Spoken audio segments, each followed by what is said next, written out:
Rabbil alamin. Assalamualaikum warahmatullahi wabarakatuh. Waalaikumsalam warahmatullahi wabarakatuh.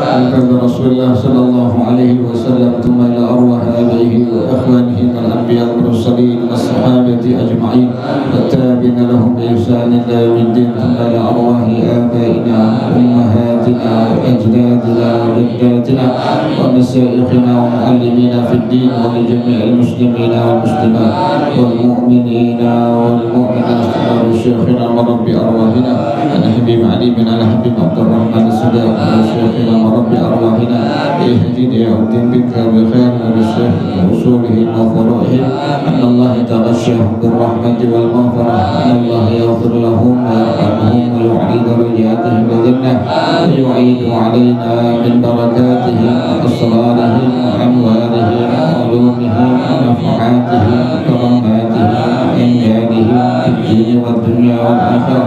الفاتحة لهذه النية على كل نية صالحة جالبة لكل خير دافعة لكل شر. وإلى حضرة النبي محمد صلى الله عليه وسلم الفاتحة. أعوذ بالله من الشيطان الرجيم. بسم الله الرحمن الرحيم. الحمد لله رب العالمين الرحمن الرحيم مالك يوم الدين إياك نعبد وإياك نستعين اهدنا الصراط المستقيم صراط الذين أنعمت عليهم غير المغضوب عليهم ولا الضالين آمين. اللهم صل وسلم على سيدنا محمد الفاتح لما أغلق الخاتم لما سبق الناصر الحق بالحق والهادي إلى صراطك المستقيم وعلى آله وصحبه حق قدره ومقداره العظيم. اللهم أخرجنا من ظلمات الوهم وأكرمنا بنور الفهم وافتح علينا بمعرفة العلم وحسن أخلاقنا بالحلم وسهل لنا أبواب فضلك وانشر علينا من خزائن رحمتك يا أرحم الراحمين. بسم الله الرحمن الرحيم. وأفضل العمل حفظ الحال يفترض على المسلم طلب العلم ما يقع له في حاله في أي حال كان فإنه لا بد له من الصلاة ويفترض عليه علم ما يقع له في صلاته بقدر ما يؤدي به فرض الصلاة ويجب عليه علم ما يقع له بقدر ما يؤدي به الواجب لأنما يتوسل به إلى إقامة الفرض يكون فرضا وما يتوسل به إلى إقامة الواجب يكون واجبا وكذلك في الصوم والزكاة إن كان له مال hajji in wajaba alaihi wallahu a'lam bissawab. Bismillahirrahmanirrahim. Alhamdulillah rabbil alamin wassalatu wassalamu ala asyrafil anbiya wal mursalin wa ala alihi wa sahbihi ajma'in. Qala Syekhul Imamul Muallif rahimahullah wa adaman naf'a bihi wa barakati ulumi wa bikum fid dharain amin. Qala radhiyallahu ta'ala ankum. Kemarin keterangannya kita nggak diwajibin belajar semua ilmu agama, tetapi yang wajib kita adalah mempelajari ilmu hal. Ilmu hal ada tauhidnya, kemudian ada fiqihnya, gimana cara kita berwudu, cara sholat, cara mandi hadas. Nah ini. Nah, pengarang rahimahullah beliau mengatakan wa afdalul amali hifzul hali, dan pekerjaan yang paling utama adalah menjaga keadaan. Jangan sampai ibadah kita jadi rusak, jangan sampai wudu kita nggak sah, jangan sampai sembahyang kita nggak sah, jangan sampai mandi hadas kita dihukumkan tidak sah. Yang kemarin tuan Pak sampaikan itu, laki perempuan mandi hadas kan dua rukunnya, kefarduannya. Yang pertama niat, yang paling gampang yang kemarin, pas sampai air di bagian wajah kita atau bagian kepala kita atau bagian badan kita, terserah, itu bebas ya. Tapi yang paling bagus dari atas bagian kepala kita. Pas sampai air di rambut kita, langsung niat di hati kita. Yang paling aman, aku niat mandi wajib, paling aman tuh. Kalau kita pengen sebutin hadasnya boleh. Misalnya ada orang ngimpi basah, berarti kan hadasnya hadas apa itu? Janabah, namanya itu janabah. Ingetin tuh. Jadi hadas janabah diantaranya mimpi basah, kemudian hubungan suami istri, hadas janabah. Misalnya ini orang udah kelar, udah selesai hubungan suami istrinya, atau dia setelah mimpi basah dilihat celananya ada biru-biru. Ya, berarti salah ngomong. Ini gimana hukumnya? Maka wajib dia untuk apa? Mandi apa? Mandi hadas. Hadasnya disebut dengan hadas janabah tuh. Nah, ente boleh niatnya pas sampai air di rambut ente niat di hati, aku niat mengangkat hadas janabah. Boleh seperti itu. Atau perempuan yang udah headnya sudah bersih, dia pengen mandi hadas, pas sampai air ada di rambut dia, sampai di kepala dia, langsung niat di hatinya, aku niat mengangkat hadas head. Yang paling enak, yang paling gampang, yang paling fleksibel buat semuanya, pas sampai air di rambut kita, niat di hati kita, aku niat mandi wajib. Itu paling aman tuh, paling gampang, paling aman. Yang kedua, ente basahin, sampaikan air mandi hadas ke seluruh tubuh. Dari rambut nih, rambut kalau yang botak aman, sapu paling irit, sapu kalau botak tuh paling irit. Jadi kalau pengen kita dari atas, nah kita gituin tuh. Ini bagian-bagian rambut yang agak tebal, gituin tuh pakai kuku tangan ya. Jangan sampai cuma bagian rambutnya doang, sementara ada kulit kepalanya itu, sampein wajib tuh hukumnya tuh. Kemudian selah-selah kuping kita ini, sampein air mandi hadas kita tuh. Kemudian apa lagi tuh? Ini bagian-bagian yang melipat. Kalau orangnya gemuk, kalau orangnya memang badannya subur tuh, kan ada lipatannya tuh. Nah itu bagian yang melipatnya mesti diapain tuh? Sampein air mandi hadasnya. Yang perempuan jangan lupa, maaf, pas lempengan payudaranya diapain tuh? Diangkat tuh. Tapi jangan lakinya, jangan, harus ada beda ntar. Diangkat tuh, diangkat, kemudian sampein air apa tuh? Air mandi hadasnya tuh. Jadi perempuan, maaf, payudaranya itu angkat. Tujuannya apa? Biar bagian bawahnya kena itu, kena daripada air apa? Air mandi hadasnya. Kemudian perempuan laki, pas lempengan bagian dubur, bagian pantat, maaf nih, perempuan laki, pas ente mandi hadas, ente jongkok tuh, gitu tuh. Kenapa demikian? Karena bagian yang nampak pada waktu ente jongkok itulah bagian luar sungguhnya dalam madhab kita, dalam madhab Al-Imam Asy-Syafi'i radhiyallahu anhu. Jadi pas ente mandi hadas, lempengan pantat, karena pas bagian jongkok ini bagian yang nampak adalah bagian luar, maka wajib untuk disampaikan air mandi hadas ente. Lagi perempuan, jadi pas mandi hadas lempengan pantat, maaf ya, lempengan pantat ente jongkok kalau yang bisa. Kalau yang gemuk udah sebisa-bisanya aja udah itu.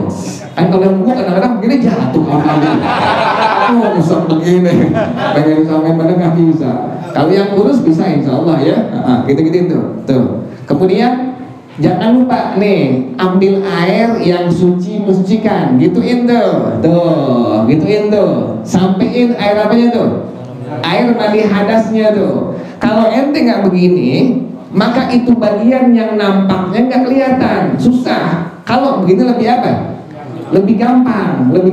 Makanya perempuan lagi yang bisa nih, yang bisa lempengan pantat, lempengan dubur seperti ini.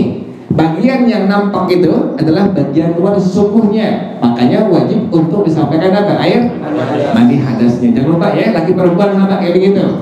Buat perempuan, lempengan kemaluannya pagina dibilang ya, pagina, siangna, sorena ya.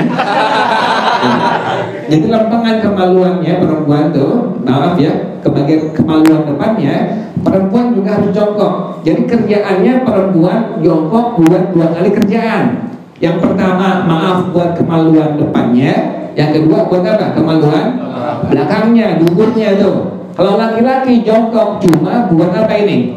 Kemaluan belakangnya tuh. Demikian ya, jangan lupa ya. Pas ente mandi hadas, memang ingin-ingin itu. Pas mandi hadas, bagian dubur ente seperti ini tuh. Sampein air daripada mandi hadasnya. Sah nggak kalau nggak begitu? Kalau yang bisa nggak sah. Tapi kalau yang gemuk misalnya, dia masain nyungsep di kamar mandi airnya, ini nggak apa-apa ya, cuma diusahakan tuh, diapain tuh? Air mandi hadasnya sampai kemana tuh? Bagian dalam daripada duburnya atau bagian dalam daripada dia punya kemaluannya. Jelas ya? Jadi itu wajib hukumnya untuk disampaikan air mandi hadas. Nah, pengarang rahimahullah dia mengatakan demikian. Yuftaradu 'alal muslimi talabul ilmi ma yaqa'u lahu fi halihi fi ayyi halin kana. Difardukan atas setiap muslim laki perempuan mencari menuntut ilmu yang sesuatu yang terjadi baginya pada keadaannya, pada keadaan apapun. Fa innahu la budda minas salati, la budda lahu minas salati. Fayuftaradu alaihi ilmu ma yaqa'u lahu fi salati biqadri ma yuaddi bihi fardhus salati. Maka sungguhnya wajib baginya untuk mengerjakan sembahyang, maka difardukan atasnya ilmu yang membuat sah sembahyangnya sesuai dengan kadar yang dia menunaikan kefarduan sholatnya. Kemarin tuh ada rukun qalbi, ada rukun qauli, ada rukun fi'li. Itu rukun qalbi, jangan lupa. Kalau itu sembahyang yang wajib, yang fardu, subuh, zuhur, asar, maghrib, isya, pas ente ngucapin takbiratul ihram, Allah, cuma 3 yang wajib. Pertama qasad, yang kedua ta'arrud, yang ketiga ta'yin, yaitu usolli fardhas subhi. Itu kalau zuhur berarti usolli fardhas zuhri, kalau asar berarti usolli fardhal, kalau maghrib berarti usolli fardhal maghribi, kalau isya berarti usolli fardhal isya. Kalau ente jadi imam, tambahin usolli fardhas subhi imaman. Jadi pas Allah dari hamzah tuh, hamzah kalimat Allah sampai ro kalimat akbar, itu batasan ente bisa masukin niat di hati. Jadi pas Allah masuk di hati, usolli fardhas subhi imaman. Kalau jadi makmum tambahin kalimat makmuman, Allah masuk niat di hati, usolli fardhas subhi makmuman. Itu demikian ya. Kemudian berjamaah di mana? Kalau imam dengan makmumnya, apakah mesti di sebuah tempat? Ya, masjid misalnya musola kayak begini nih, musola masjid.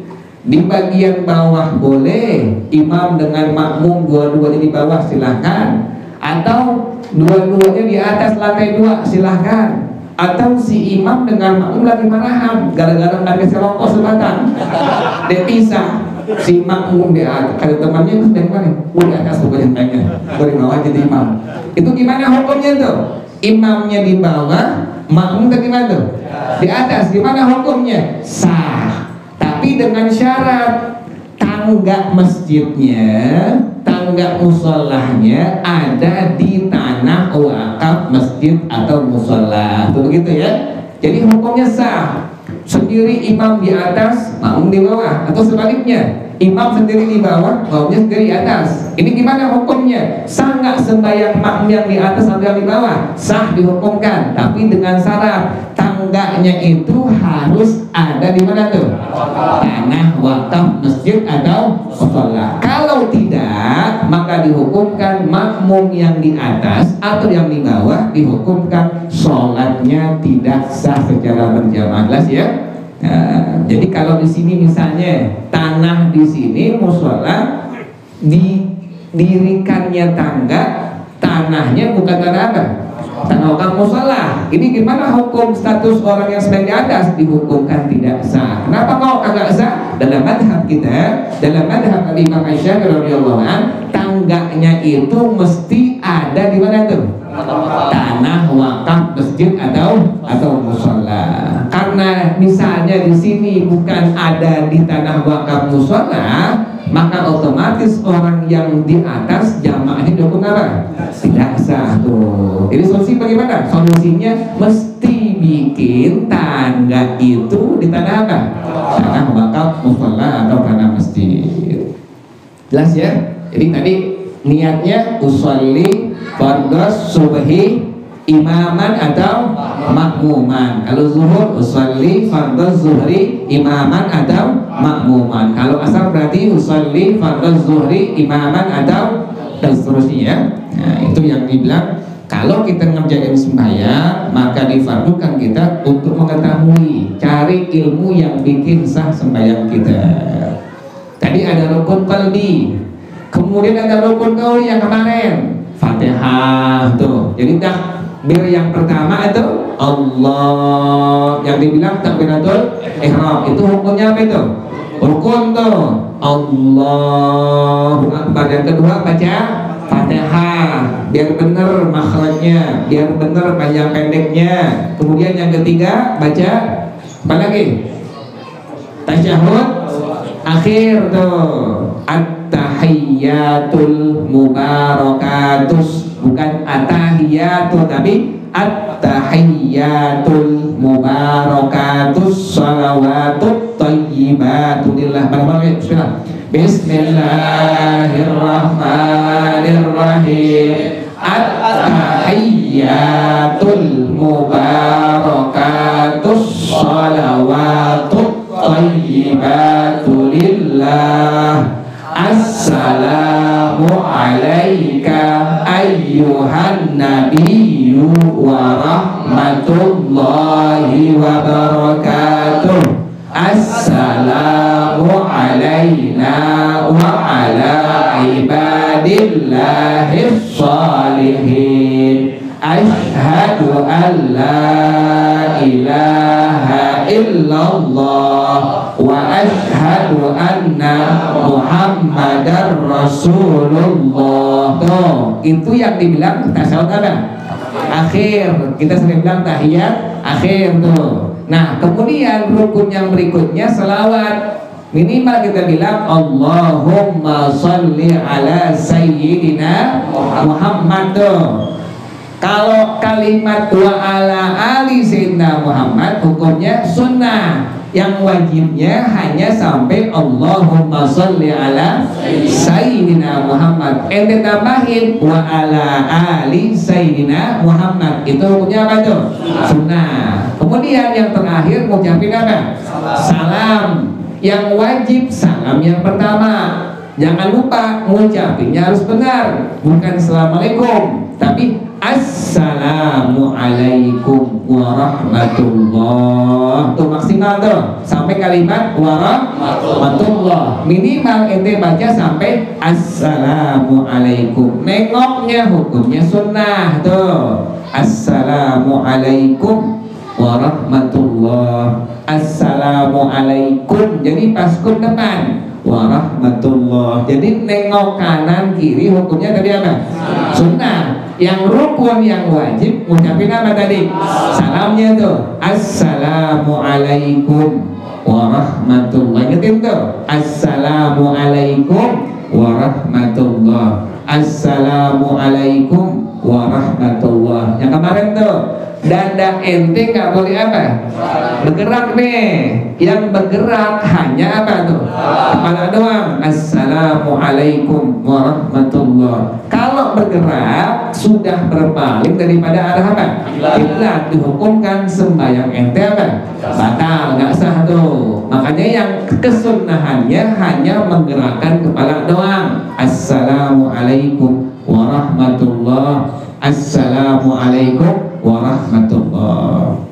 Jelas ya? Jadi ada rukun qalbi, yaitu kita masukin niat waktu mengucapin takbiratul ihram. Kemudian yang kedua rukun qauli tadi, pertama Fatihah, yang kedua tadi apaan?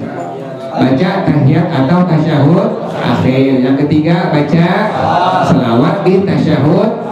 Kemudian yang keempat baca pertama takbiratul ihram, yang kedua Fatihah, yang ketiga tasyahud akhir, yang keempat selawat di tasyahud, yang kelima baca salam yang pertama. Itu semua rukun apa itu?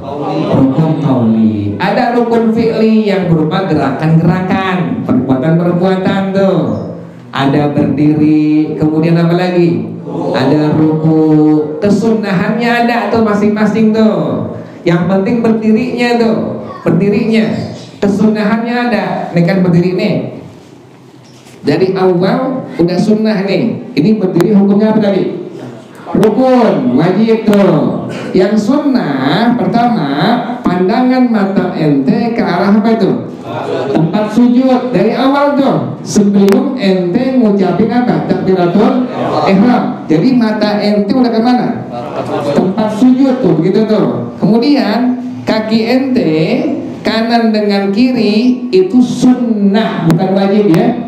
Sunnah diarahin kemana? Arah kiblat tuh, begini tuh. Tuh. Jadi pertama pandangan mata sunnah ke arah tempat sujud. Yang kedua kaki ente kanan dengan kiri sunnah diarahkan kemana? Kalau begini sah nggak? Sah. Apa begini tuh? Tapi kalau pengen dapat pahala sunnah digituin tuh. Tuh ya. Kemudian yang berikutnya kaki yang kanan dengan yang kiri, lutut yang kanan dengan yang kiri itu sunnahnya jaraknya sejengkal tuh, begitu ya. Jadi pertama mata ente arahin kemana tadi? Sujud. Yang kedua kaki kanan kiri sunnah jaraknya berapa? Sejengkal tuh ya. Kemudian ente pas ngucapin takbiratul ihram, Allah, ini tuh begitu ya. Allah. Ini telapak tangan ente sunnah diarahkan kemana tuh? Arah kiblat. Kemudian jari tangan jangan diginiin tuh, bukan, tapi diapain? Renggangin sedikit doang, asal bisa rokok sebatang. Segitu doang tuh ya, begitu ya. Tuh Allah. Jangan begini, jangan tuh, tapi diapain tuh? Renggangin sedikit doang tuh. Allah. Ini ibu jari jempol ente sejajar dengan ini tuh. Kemudian ini sejajar dengan ini tuh, begitu. Allah ya. Jadi mata ente pertama ke arah sujud. Kemudian kaki kanan ente dengan kiri diarahkan kemana tuh? Arah kiblat. Kemudian jaraknya adalah sejengkal. Kemudian angkat tangan pas ente ngucapin takbiratul ihram. Allah. Nih, ini sejajar dengan ini.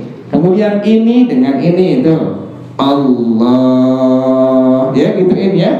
Ada yang begini sah nggak sembahyangnya? Sah tuh, sedang ngajarin begini tuh begitu. Bukan begini unyil begini. Begini sunahnya, bukan begini, bukan begini tuh. Maaf. Allah, ya begini ya. Allahu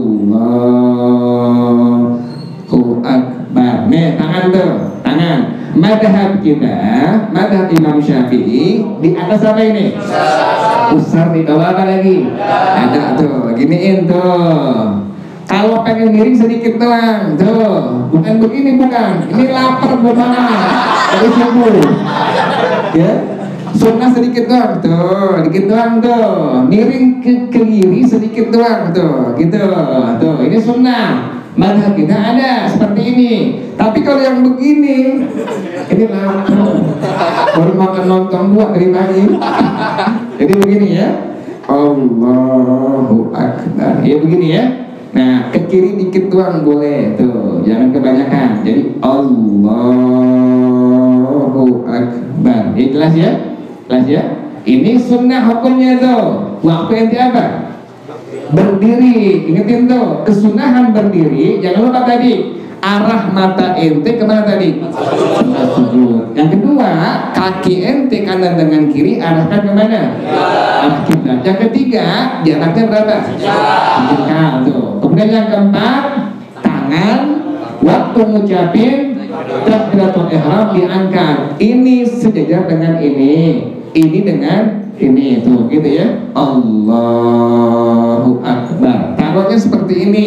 Di bawah dada, di atas pusat. Jelas ya? Wallahu a'lam bishawab. Al-Fatihah. Bismillahirrahmanirrahim.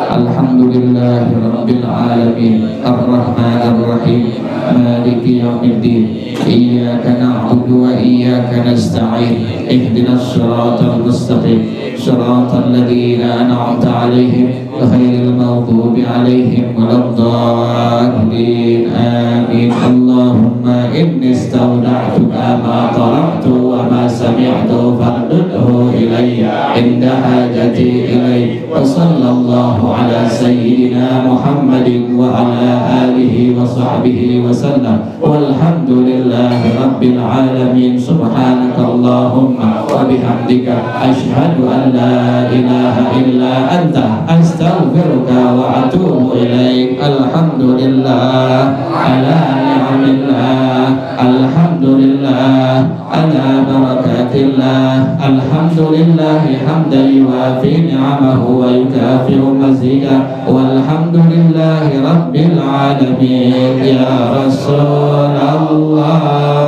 salamun alaik ya rafi'a sya'ni wa darajih. Ya Rasulullah,